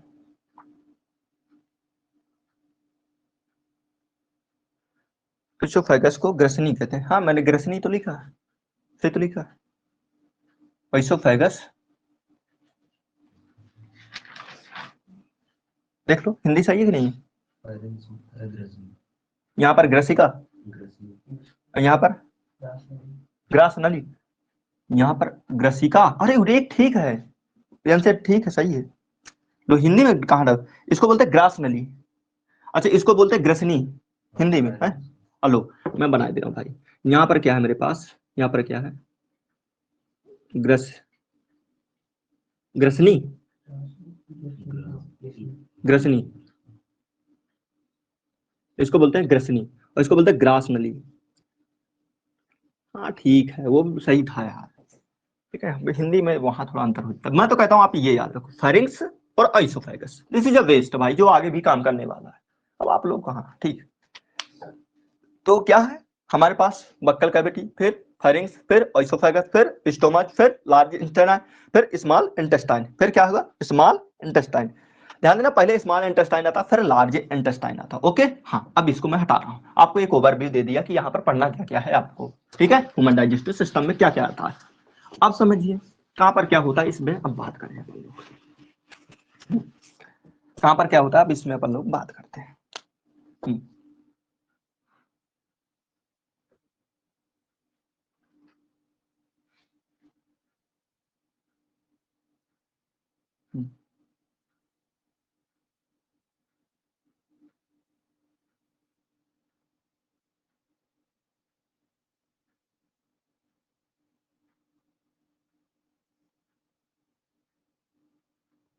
ठीक है, अच्छा। अब देखिए यहाँ से स्टार्ट करते हैं अपन लोग। यहाँ पर क्या होगी हमारे पास, ऊपर की तरफ, ऊपर की तरफ क्या होगी, ये नेजल वाला भाग होगा। ऊपर की तरफ क्या होगा, नेजल वाला भाग होगा। और ये नीचे वाला हिस्सा क्या है, ये बक्कल कैविटी वाला हिस्सा, ठीक है। और ये जाकर के दोनों के दोनों मिलते हैं, ये जाके यहाँ पर क्या होंगे, दोनों के दोनों यहाँ पर मिलते हैं पिछले वाले हिस्से में, ठीक है, ऐसा।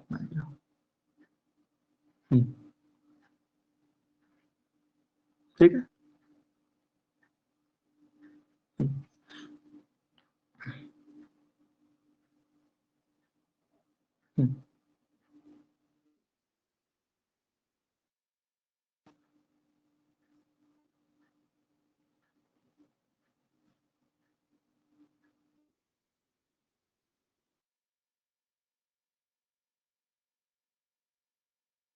अब देखिए यहाँ हमारे पास आइसोफेगस, ठीक है। लेकिन आइसोफेगस और इसके लिए एक दो कॉमन रास्ते होते हैं, यहाँ पर, यहाँ से दो कॉमन रास्ते होते हैं, वो कॉमन रास्ता आगे तो आपको बताया जाएगा। ये आइसोफेगस ऐसे निकली, फिर यहाँ पर क्या होता है, हमारे पास स्टोमच होता है। यहाँ पर क्या होता है, आपके पास स्टोमच होता है। फिर यहाँ पर स्टोमच से नीचे दिखाई दे पाएगा, नहीं दिखाई दे पाएगा, दिखाई दे पाएगा कि नहीं? अच्छा देखो यहाँ पर क्या हो जाएगा, ड्यूडेनम, यहाँ पर ऐसे क्या हो जाएगा, ड्यूडेनम हो जाएगा। ठीक है, अच्छा अब ध्यान दीजिए, यहाँ पर ड्यूडेनम हो गया और ये ड्यूडेनम वाला हिस्सा ऐसे होगा। फिर यहाँ पर क्या आ जाएगा, लार्ज इंटेस्टाइन आ जाएगा नीचे। लार्ज, अब ये स्मॉल इंटेस्टाइन वाला स्टार्ट हुआ, मैं पहले लार्ज इंटेस्टाइन बना देता हूँ तो बनाने में आसानी हो जाती है। ठीक है, मैं ऐसे बना दे रहा हूँ यहाँ पर, ऐसे बना दे रहा हूँ।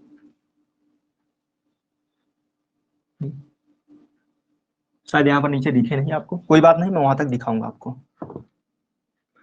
वो इसे ऊपर से एडजस्ट करें, बन भी नहीं पाएगा, नीचे एडजस्ट दिखाना पड़ेगा। ओके कोई बात नहीं, मैं नीचे कैमरा कर दूंगा बाद में, परेशान नहीं होना किसी को। बनाना भी आना चाहिए, बनाना सीख लेना, पता चले बनाना आता ही नहीं।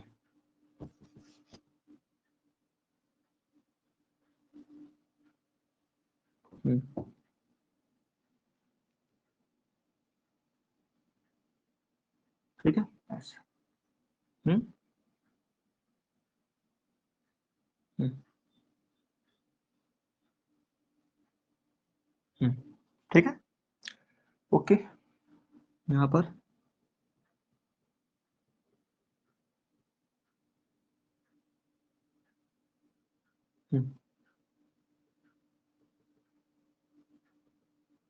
आपसे बार बार कर रहे हैं, बनाना आना चाहिए आप लोगों को, बगैर बनाए काम नहीं चलेगा।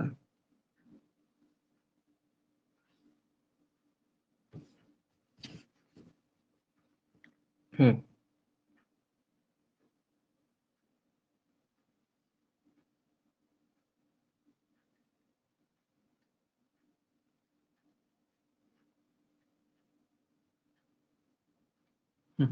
ये एनएस वाला भाग हो जाएगा। यहाँ पर स्मॉल इंटेस्टाइन वाले भाग को लाए ऐसे।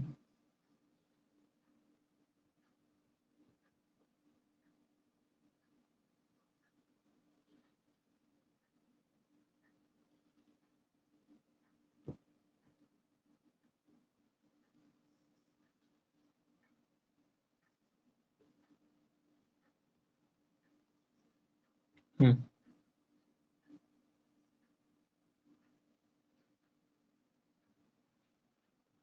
ठीक है, यहाँ पर थोड़ी और अच्छे से कुंडलित कर देती हूँ, काफी बढ़िया बन जा रहा है।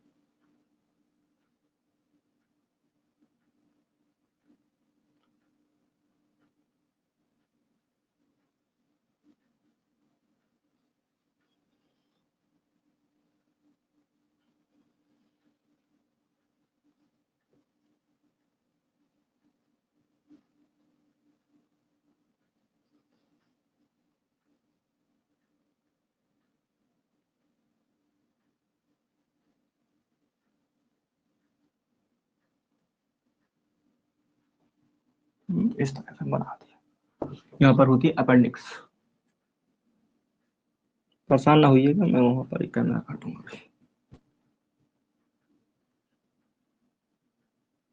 ठीक है, यहाँ पर अपेंडिक्स होती है। ठीक, आइए मैं यहाँ पर सलिवरी ग्लैंड वगैरह बना लेता हूँ, pancreas gland, salivary gland, liver, liver वगैरह।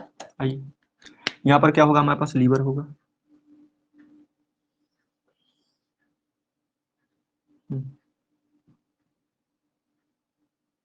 यहाँ पर पहले मैं उसको बना ले रहा हूँ, पैनक्रेज ग्लैंड को बना रहा हूँ ऐसे। यहाँ पर होती है हमारे पास पैनक्रेज,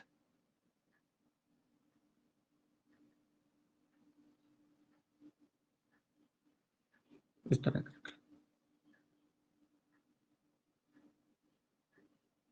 ये हमारे पास क्या, पैनक्रेज, ये क्या है, पैनक्रेज। ठीक है, हाँ, यहाँ से पैनक्रेज, यहाँ पर क्या होगा, लीवर होगा।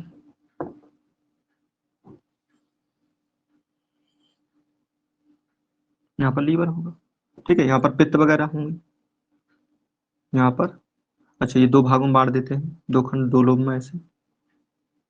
ठीक है, इस तरह करके। ठीक, हाँ, राइट लोब, लेफ्ट लोब। यहाँ से कुछ नलिकाएं ऐसे आएंगी, कुछ नलिकाएं यहाँ जाकर के जुड़ेंगी। ठीक है, यहाँ पर क्या होंगे हमारे पास, यहाँ पर होगा हमारे पास गाल ब्लैडर, जिसको बोलते हैं पित्ताशय। ऐसा, ठीक है, हाँ, इस तरह से हमारे पास ये कंप्लीट हो गया। ठीक, अब देखिए, अब एक एक करके आपको समझाते हुए चले जाते हैं। मैं ऐसा करता हूँ, इसको थोड़ा नीचे करता हूँ कैमरे को, ठीक है, ये इतना नीचे कर लेते हैं। अब जैसे नीचे जरूरत पड़ेगी मैं और नीचे कर दूंगा, ठीक है। हाँ, अब पहले यहाँ पर ऊपर समझ लेते हैं, फिर इसको नीचे जैसे जैसे जरूरत पड़ती जाएगी उससे समझाता जाऊंगा। आइए यहाँ पर ध्यान दीजिए, ये हमारे पास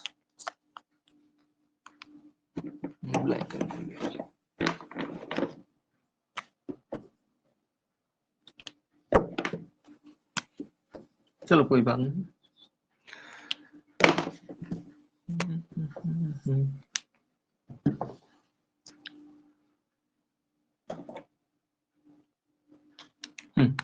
अब ध्यान दो इधर, देखो ये हमारे पास नसा गुहा, ये नोस्टिल, नथुना जानते होंगे, ये ऊपर वाला क्या है, ये दो छिद्र होंगे इधर, ये क्या होंगे, नोस्टिल जिसे बोलते हैं नथुना, ठीक है। तो वहां पर रेस्पिरेटरी सिस्टम में अभी बात हमें नहीं करना है। यहाँ पर नथुना होगा, यहाँ पर क्या होगा, नेजोफेरिंक्स होगा, ठीक है, यहाँ पर नेजोफेरिंक्स होगा, क्या होगी, नेजल कैविटी होगी, ठीक है। फिर यहाँ पर क्या होगा, फेरिंक्स होगा। इस पर अभी बात नहीं करना है, हमें केवल बात करना डाइजेस्टिव सिस्टम वाले पार्ट में। किस पर बात करना, डाइजेस्टिव सिस्टम वाले पार्ट में बात करना केवल अभी, ठीक है। वहां पर अभी बातें नहीं करनी है, ठीक। अच्छा, अब देखिए ये क्या है हमारे पास, ये क्या है हमारे पास, मुख गुहा, क्या है ये, मुख गुहा, यानी कि इसको पहले यहाँ पर ये बोल दे क्या है मेरे पास, माउथ, क्या है, माउथ, माउथ, ये है माउथ। और ये जो हमारे पास गुहा दिख रही है क्या है हमारे पास, बक्कल कैविटी, जिसको बोलते हैं मुख गुहा, क्या है हमारे पास, बक्कल कैविटी, बक्कल कैविटी जिसको बोलते हैं क्या, मुख गुहा बोलते हैं, जिसको क्या बोलते हैं, मुख गुहा बोलते हैं, ठीक है। अच्छा, मुख गुहा और जो है ये ऊपर वाला क्या है, नेजोफेरिंक्स, क्या बोलते हैं, नेजल, या बोलते हैं नेजल कैविटी, क्या बोलते हो, नेजल, नेजल कैविटी, क्या बोलते हो, नेजल कैविटी, यानी कि हिंदी में बोलते हैं नसा गुहा, क्या बोलते हैं। परेशान ना होना हिंदी इंग्लिश को लेकर के, मैं हिंदी बोलता तो जा रहा हूं, है ना। हाँ, तो ये क्या है, ऊपर वाला ये क्या है, जहां से नोस्ट्रिल गया है, ये क्या है, नेजल कैविटी। ये नीचे वाला क्या है, नीचे वाला ये माउथ हो गया। फिर इसके आगे बढ़ करके जो गुहा प्रेजेंट है, ये गुहा क्या है, बक्कल कैविटी, क्या है, बक्कल कैविटी। अब सुन लेना, नेजल कैविटी और बक्कल कैविटी पीछे की ओर, पोस्टीरियर वाले भाग में, पीछे की ओर आपस में मिलती हैं, और जिसको क्या बोलते हैं अपन लोग बोलते हैं फेरिंग्स, क्या बोलते हैं, फेरिंग्स बोलते हैं, क्या बोलते हैं, फेरिंग्स, क्या बोलते हैं अपन लोग, फेरिंग्स बोल देते हैं। अपन लोग बोलते हैं क्या, फेरिंग्स, ठीक है। इसी को बोलते हैं अपन लोग ग्रसिका, क्या बोलते हैं अपन लोग, ग्रसिका बोलते हैं, जिसको क्या बोलते हैं, ग्रसिका बोलते हैं, ठीक है। हाँ, वो ग्रास नली फिर वहां से नीचे आ गया, इसी को बोलते थे ग्रसिका, ग्रसिका, इसी को बोलते हैं ग्रसिका, क्या बोलते हैं अपन लोग, ग्रसिका बोलते हैं, ठीक है, या फेरिंग्स बोलते हैं। तो क्या बोलोगे, हमारे पास वायु गुहा और नस, क्या बोलते हैं, या ऐसा कर दो, नसा गुहा और बक्कल कैविटी यानी कि मुख गुहा, दोनों के दोनों पिछले हिस्सों पर आपस में मिलते हैं, जिसे क्या बोलते हैं, ग्रसिका बोलते हैं या फेरिंग्स कहते हैं। यह वायु व भोजन के लिए एक कॉमन रास्ता होता है। यह भोजन और वायु के लिए क्या होता है, एक कॉमन रास्ता होता है, एक समान रास्ता होता है। इसी से क्या होता है, वायु गुजर करके जाती है, और इसी से क्या होता है, भोजन क्या होता है, भोजन गुजर करके जाता है, भोजन गुजर करके जाता है। अब सुनो, यहां पर एक पाया जाता है क्या, अब ऐसा हो जाए, देखो क्या होता है, यहीं से अगर जो क्या हो, श्वास नलिका है, यहीं से क्या है, भोजन नलिका है, यानी ओइसोफेगस है, जिसको बोलते हैं ग्रास नली। अगर जो दोनों ऐसा है तो क्या हो सकता है कि भोजन की लुगदी क्या में जा सकती है, श्वास नली में जा सकती है। तो यहाँ पर एक पाया जाता है ढापक, ढापक जो इसको क्या कर देता है, श्वास नली को कवर कर देता है। यहाँ से बनाना चाहिए श्वास नली, तो श्वास नली अभी पढ़ना नहीं है, ठीक है। तो लेकिन यहाँ पर बताना जरूरी है कि जो भोजन की लुगदी आएगी, मान लेते हैं यहाँ से कोई भोजन की लुगदी आती है, पढ़ गया, हाँ, यहाँ से मान लेते हैं एक भोजन की लुगदी आती है, यहाँ से ऐसे, यहाँ से ऐसे। अब ये ऐसा ना हो कि ये भोजन की लुगदी कहीं इसमें श्वास नली में चली जाए, इधर से श्वास नली है और इधर पीछे की तरफ क्या है, पीछे की तरफ क्या है हमारे पास, ये क्या है हमारे पास, ओइसोफेगस है, जिसको बोलते हैं ग्रास नली, ठीक है। अच्छा, भोजन की लुगदी कहीं श्वास नली में ना चली जाए, इसलिए यहाँ पर एक क्या होता है, ढापक होता है। क्या होता है, एक ढापक होता है, इसको इपीग्लोटिस कहा जाता है, क्या बोलते हैं, इपीग्लोटिस, इपी इपीग्लोटिस बोलते हैं, क्या बोलते हैं इसको, इपीग्लोटिस बोलते हैं, ताकि ये भोजन की लुगदी यहाँ पर ना चली जाए।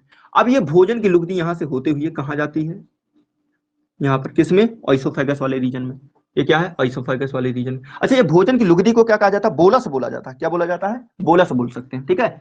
अच्छा, अब जो ये नलिका है यहाँ से लेकर के यहाँ तक की, ये नलिका जो स्टोमच को कहाँ से जोड़ती है, फेरिंक्स से जोड़ती है। ये क्या है, स्टोमच, और ये क्या है, फेरिंक्स से जोड़ने का कार्य करती है। इसको बोलते हैं अपन लोग आइसोफेगस। क्या बोलते हैं, आइसो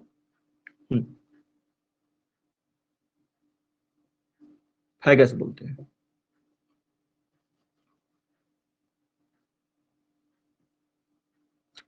फैगस, ठीक है। या बोल देते हैं इसको ग्रास नली। क्या बोल देते हैं, ग्रास नली बोल देते हैं, ग्रास नली बोल देते हैं, आइसोफेगस बोल देते हैं, ठीक। अच्छा, अब ये आइसोफेगस वाले रीजन से होते हुए यहाँ आइसोफेगस वाले रीजन से होते हुए कहां पर आती है, स्टोमच में आती है। क्या है ये रीजन क्या है तुम्हारे पास, ये जो पूरा भाग बना हुआ ये क्या है, स्टोमच है। स्टोमच है, स्टोमच यानी कि अमाशय जिसको बोलते हैं। क्या बोलते हैं, अमाशय बोलते हैं। क्या बोलते हैं, अमाशय बोलते हैं, ठीक है। अच्छा, अब अमाशय में भी अलग अलग रीजन होते हैं, तो वहां पर तुम्हें नहीं पढ़ना कि अमाशय में कौन कौन से रीजन होते हैं। ऊपर वाला क्या, ये देखिए, ये हमारे पास क्या होता है, कार्डियक होता है, ये फंडिक होता है, ये बॉडी होता है, ये पाइलोरिक होता है। वहां नाम बस बता देना, वहां अभी नहीं पढ़ना है, ठीक है। यहाँ पर कार्डियक होता है, यहाँ पर फंडस होता है, यहाँ पर बॉडी होता है, यहाँ पर पाइलोरिक होता है, उन पर अभी बात नहीं करना, बस ये ध्यान रखो कि यहाँ पर स्टोमच, ठीक। यहाँ पर जो भोजन है वो करीब करीब कितना, 4 से 6 घंटा तक रुकता है। यहाँ पर भोजन कितना, करीब करीब 4 से 6 घंटा तक रुकता है, ठीक है। अभी तो केवल नाम सुनते जाओ, ठीक है, अभी डाइजेशन वाइजेशन बताने वाले हैं, ठीक है। अच्छा, अब देखिए ये क्या है, ये बगल में ये रखी है हमारे पास लीवर। क्या रखी है, लीवर। लीवर यानी कि क्या बोलते हैं इसको, यकृत बोलते हैं, लीवर यानी कि यकृत। ये क्या है मेरे पास, पैनक्रेज। पैनक्रेज यानी कि अग्न्याशय। क्या है, अग्न्याशय है ये क्या है, मैं यहाँ लिख दे रहा हूँ, ये क्या है, अग्न्याशय। ये क्या है मेरे पास, सह है। ये मेरे पास क्या है, अग्न्याशय है, ठीक है। अच्छा, अब सुनिए, ये स्टोमच के बाद ये सी के आकार की जो संरचना दिख रही है यहां से लेकर के यहां तक, ये जो सी के आकार की संरचना है, इस सी के आकार की संरचना को अपन लोग ड्यूडेनम कहते हैं, ये क्षुद्रांत बोलते हैं। क्या बोलते हैं, क्षुद्रांत बोलो या ड्यूडेनम बोलो, ठीक है। तो ये सी के आकार की संरचना को क्या बोलते हैं अपन लोग, ड्यूडेनम बोलते हैं या क्षुद्रांत बोलते हैं, ठीक है, ड्यूडेनम। क्या बोलते हैं, ड्यूडेनम। अच्छा, ये किसका भाग है ड्यूडेनम, स्मॉल इंटेस्टाइन का भाग है। अच्छा सुन लो, पहले पहले आता है स्मॉल इंटेस्टाइन और फिर आता है लार्ज इंटेस्टाइन। तो मैं यहाँ पर समझा दूं कि स्मॉल इंटेस्टाइन के कितने भाग होते हैं और बड़ी आंत के कितने भाग होते हैं, यानी छोटी आंत के और बड़ी आंत के भाग बता दूं। तो यहाँ पर small intestine, small intestine, small intestine, small intestine में कौन कौन से भाग आते हैं, एक हमारे पास आता है ड्यूडेनम नाम आता है, एक हमारे पास क्या आता है, ड्यूडेनम हो गया, जेजुनम हो गया, जेजुनम, और एक आता है हमारे पास इलियम। क्या आता है, इलियम। ड्यूडेनम, जेजुनम, इलियम आता है। ड्यूडेनम ये है आपके सामने, ये सी आकार की, ये क्या है, ड्यूडेनम ही है। ये क्या है, ड्यूडेनम, ड्यूडेनम, ये सी के आकार की क्या है, ड्यूडेनम ही है। इसको क्षुद्रांत बोलते हैं हिंदी में। इसको हिंदी में क्षुद्रांत बोला जाता है, ठीक है, क्षुद्रांत बोलते हैं, ठीक। अच्छा, और सुनिए, अब ये ड्यूडेनम के बाद ये जो कुंडलित भाग है, अब मुझे नीचे की तरफ करना होगा। अब नीचे की तरफ करना होगा, मैं नीचे कह दे रहा हूं, फिर से मैं ऊपर कर लूंगा आपको समझाने के लिए। ये लीजिए, अब आपको दिखाई देने लगा होगा पूरा का पूरा हिस्सा होगा, ये लीजिए, ठीक है। अब देखिए, यहां पर जो हमारे पास क्या है, कहां पर, स्मॉल इंटेस्टाइन के भी 3 भाग होते हैं, ड्यूडेनम हो गया, जेजुनम हो गया, इलियम हो गया। तो ये क्या है, ड्यूडेनम वाला भाग है, जो अत्यधिक ये कुंडलित भाग है यहाँ तक का, ये अत्यधिक कुंडलित भाग है यहाँ तक का, ये भाग, ये क्या हमारे पास, ये हमारे पास जेजुनम। क्या है ये, जेजुनम। यहाँ पर लिखे थे, कहाँ लिख दो, यहाँ लिख दूँ, ये क्या है मेरे पास, जेजुनम, जेजुनम, ये क्या है, जेजुनम, ठीक है।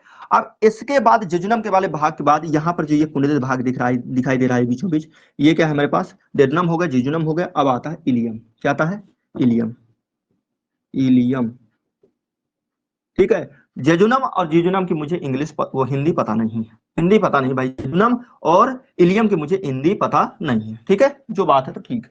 किसी बच्चे को याद हो तो मुझे बता सकता है, ठीक है। अच्छा, ड्यूडेनम की हिंदी क्या होती है? क्षुद्रांत होती है। जेजुनम की हिंदी पता नहीं मुझको, ना इलियम की पता है, ठीक है। आगे चल करके तुम्हें इंग्लिश वर्ड ही यूज होंगे, ध्यान देना। आप ऐसे ही जेजुनम और इलियम आप हिंदी से ही लिख लीजिए, मेरी बात मानिए आप, ठीक है। हाँ, अच्छा, अब ये तीनों के तीनों काहे के भाग है? ये तीनों के तीनों भाग कहे के हैं? ये तीनों के तीनों भाग है हमारे पास, ये है हमारे पास काहे के? स्मॉल इंटेस्टाइन के, छोटी आंत के भाग है। किसके भाग है ये? छोटी आंत के भाग है ये। छोटी आंत, आंत, ये छोटी आंत के भाग है। अब आइए, छोटी आंत के बाद बड़ी आंत स्टार्ट होती है। बड़ी आंत कहां से? ये हमारे पास ये जो पूरा भाग दिख रहा है, ये क्या है? बड़ी आंत है। ये क्या है? बड़ी आंत। अब मैं तुम्हें बड़ी आंत में यानी लार्ज इंटेस्टाइन में भी बता दूं कि लार्ज इंटेस्टाइन में कौन कौन से पार्ट आने वाले हैं। लार्ज इंटेस्टाइन में कौन कौन से पार्ट आने वाले हैं? लार्ज इंटेस्टाइन, लार्ज इंटेस्टाइन में कौन कौन से पार्ट आएंगे? पहला हमारे पास आता है क्या? सीकम। क्या आता है? सीकम, COE और CUM, सीकम, ठीक है। फिर हमारे पास आता है कोलन, COLON, कोलन। फिर आता है हमारे पास रेक्टम। क्या आता है? रेक्टम आता है, रेक्टम। तो तीन भाग आते हैं। मैं आपसे बार बार कहता हूं, इंग्लिश ही आपके बाद में काम आएगी और हिंदी। हाँ, अब सुनो जरा। तो क्या कह रहे हैं कि लार्ज इंटेस्टाइन में कौन कौन से पार्ट है? सीकम है, कोलन है और रेक्टम है। सीकम है, कोलन है और रेक्टम है। अब ध्यान से सुनो, कौन सा सीकम वाला हिस्सा? ये मेरे पास क्या है? सीकम वाला हिस्सा। ये दिखाई दे रहा? हाँ, दिखाई दे रहा है। ये क्या है मेरे पास? ये है मेरे पास सीकम वाला हिस्सा, COE और CUM, ये है मेरे पास सीकम। इसको शायद हिंदी में अंधनाल भी बोला जाता है, अंधनाल बोलते हैं हिंदी में, ठीक है। अच्छा, ये हो गया हमारे पास सीकम वाला हिस्सा। अब ये केवल भाग है यहाँ पर सीकम। सीकम वाले हिस्से में एक फिंगर लाइक स्ट्रक्चर दिखाई पड़ती है, यानी कि उंगली नुमा संरचना दिखाई पड़ती है। क्या बोले? सीकम वाले हिस्से में एक उंगली नुमा संरचना दिखाई पड़ती है, जिसे जिसे अपन लोग अपेंडिक्स कहते हैं। क्या कहते हैं? अपेंडिक्स कहते हैं। ये उंगली नुमा संरचना बोलते हैं, अपेंडिक्स बोलते हैं, ठीक है। इसको बोलते हैं अपेंडिक्स।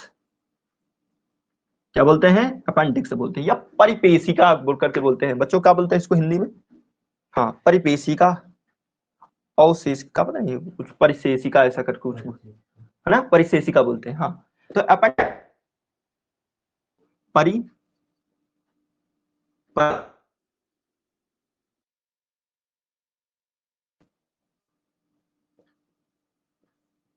ठीक है, परिशेषिका बोलते हैं हिंदी में। हाँ, मैं आपसे बार बार कह रहा हूं, English word most important, Hindi ज्यादा इंपॉर्टेंट नहीं है, ठीक है। हाँ, क्योंकि आगे चल करके आपको इंग्लिश में ही आना पड़ेगा, ठीक। तो यहां पर परिशेषिका यानी कि अपेंडिक्स, अपेंडिक्स। अच्छा, अपेंडिक्स ये क्या होती है? उंगली नुमा संरचना होती है जो अंधनाल से निकलती है। ये क्या है? उंगली नुमा संरचना है जो अंधनाल से निकलती है, ऐसे। अब कभी कभी क्या हो जाता है कि इसमें बैक्टीरिया का इन्फेक्शन हो जाता है, क्योंकि यहाँ पर बड़ी मात्रा में बैक्टीरिया पाए जाते हैं, जैसे एस्चेरिचिया कोलाई बैक्टीरिया या कोलीफॉर्म बैक्टीरिया बड़ी मात्रा में यहाँ पर पाए जाते हैं, जिससे अब इसमें क्या हो जाता है, ये जो फिंगर लाइक स्ट्रक्चर है ना, इसमें इन्फेक्शन हो जाता है ना। जो कई दिनों तक जो है मतलब यानी कि लैट्रिन नहीं जाते हैं, तो उनमें ऐसा ज्यादातर प्रॉब्लम देखने को मिलता है। इसमें क्या हो जाता है? बैक्टीरिया का इन्फेक्शन हो जाता है, ठीक है। और बैक्टीरिया का इन्फेक्शन होने की वजह से ये स्वाइल हो जाता है, यानी फूल जाता है जो फिंगर लाइक स्ट्रक्चर है, और जोड़ों का दर्द होता है। राइट साइड में, राइट साइड में, ये राइट वाला हिस्सा है, लेफ्ट वाला हिस्सा है, राइट साइड में जोड़ों का दर्द होता है, ठीक है। अच्छा, जोड़ों का दर्द होता है। अब अगर जो कंडीशन नॉर्मल है तो भाई दवा खा के काम चल जाता है, बैक्टीरिया का इन्फेक्शन खत्म हो जाता है। और अगर जो कंडीशन, क्योंकि ये पूरी तरह से क्या है? सड़ने की कगार पर है, तो फिर डॉक्टर उसको हटा देते हैं। तो मास्टर, क्या ऑपरेट करके हटाने से क्या कोई ज्यादा इफेक्ट बढ़ता? ज्यादा कोई इफेक्ट नहीं पड़ता, क्योंकि ये एक क्या होता है? ये एक अवशेषी अंग है। अवशेषी अंगों को हटा देने से, अवशेषी अंगों को हटा देने से ज्यादा इफेक्ट नहीं पड़ता है, ठीक है। हाँ, इसका खास कुछ कार्य नहीं है, क्लियर। इसके बाद हमारे पास ये हो गया कोलन, और कोलन नहीं, क्या बोलते हैं? सीकम। और सीकम के बाद आता है कोलन वाला हिस्सा। कोलन वाला हिस्सा ये यहां तक क्या है? कोलन वाला। अब इसमें भी क्या होता है? Ascending colon, descending colon, transverse colon. तो बच्चों उसमें नहीं जाना है आपको कि कौन सा असेंडिंग है, कौन सा डिसेंडिंग है, कौन सा ट्रांसवर्स है, ठीक है। अभी के लिए आपको ये याद रखना कि ये वाला हिस्सा क्या है? ये कोलन वाला हिस्सा हिस्सा क्या होता है, छोटा होता है। अब ये क्या है, कोलन वाला हिस्सा, मैं यहीं पर लिख दूं चलेगा, ये क्या है, कोलन, कोलन, ये क्या, कोलन, कोलन अभी यहाँ से स्टार्ट हुआ, यहाँ यहाँ यहाँ यहाँ यहाँ यहाँ यहाँ सब क्या चलेगा, अभी कोलन ही चलेगा। ठीक है, यहाँ से लेकर के यहाँ से यहाँ तक क्या चलेगा, कोलन ही चलेगा, अभी यहाँ कोलन ही चलेगा। ठीक है, अच्छा यहाँ से अभी ये क्या चल रहा है, ये कोलन ही चल रहा है, क्या चल रहा है, कोलन, ये क्या चल रहा है अभी, कोलन चल रहा है, कोलन चल रहा है। अब इसके बाद, कोलन के बाद यहाँ पर फाइनली क्या आ जाता है, रेक्टम आ जाता है, क्या आ जाता है, रेक्टम, जिसको बोलते हैं मलाशय, रेक्टम, हिंदी में क्या बोलते हैं इसको, मलाशय बोलते हैं। अब इसमें जो है मल, मल इकट्ठा होता जाता है, इसमें मल क्या हो जाता है, इकट्ठा,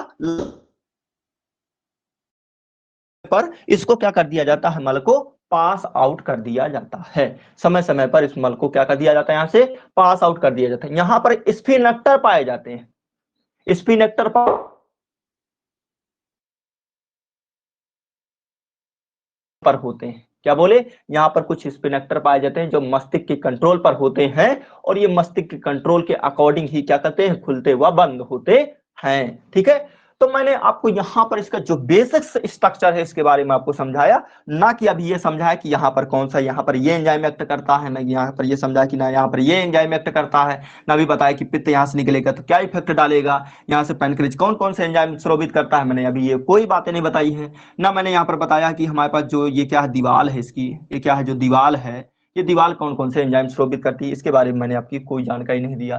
फिर हमने सैलिवरी ग्लैंड कौन से एंजाइम स्रावित करती है, मैंने इसके बारे में भी अभी कुछ नहीं बताया। मैंने आपको सिर्फ स्ट्रक्चर बताया है और बनाना बताया कि आपको कैसे बनाना, यदि आ जाता है तो कह देगा ह्यूमन में डाइजेस्टिव सिस्टम का एक चित्र, नामांकित चित्र बनाइए, नामांकित चित्र मतलब यानी चित्र भी बनाना है और उसकी लेबलिंग भी करना है। ठीक है, अब वर्णन भी करने के लिए आ गया, डिस्क्राइब करने के लिए आ गया, तो फिर अब उसमें बोलेंगे कि भाई यहाँ पर ये है, यहाँ पर ये एंजाइम पाचन करता है। तो अब इस बात पर चलते हैं, मैं थोड़ा सा टाइम देख लूं कि ठीक है, टाइम रह तो नहीं गया भाई। क्यों भैया, बताओ जैसी आपकी मर्जी हो। मैंने अभी आपको केवल स्ट्रक्चर बताए हैं, मैंने अभी आपको ये नहीं बताया है कि कहां पर किसका डाइजेशन होगा, कह दें तो बता डालूं, आगे क्लास खींच दूं। लो हटा दे रहा हूँ ये सब, यहाँ पर ये हटा दे रहा हूँ, छोटी बड़ी क्या करूँ, फिनिश कर दो यार, अगली क्लास लेना है ना, अभी एक और क्लास पड़ी है तो उसमें उनका लेट हो जाएगा। मान लो उनका अभी 6 बजे तक खुलना, आधे घंटा और फिनिश हो जाएगा, काहे को दोबारा दोबारा। देखो बच्चों की राय क्या है। यस अभिषेक सर, सभी लोग बताओ जैसे आपकी इच्छा हो, ऑनलाइन। ठीक है, अभी कुछ बच्चे तो सो रहे हैं, उन्हें तो मतलब ही नहीं है, वो बाद में जब देखेंगे ना तो फिर पता चलेगा उन्हें कि यार नहीं मास्टर पढ़ा रहा है, आज बायोलॉजी पढ़ा रहा है ना, तो ऐसे ऐसे होती हुए सो रहे हैं, बढ़िया घर्राटे की नींद ले रहे हैं, जो सोच रहे हो कि क्या है ना बोर्ड में ये।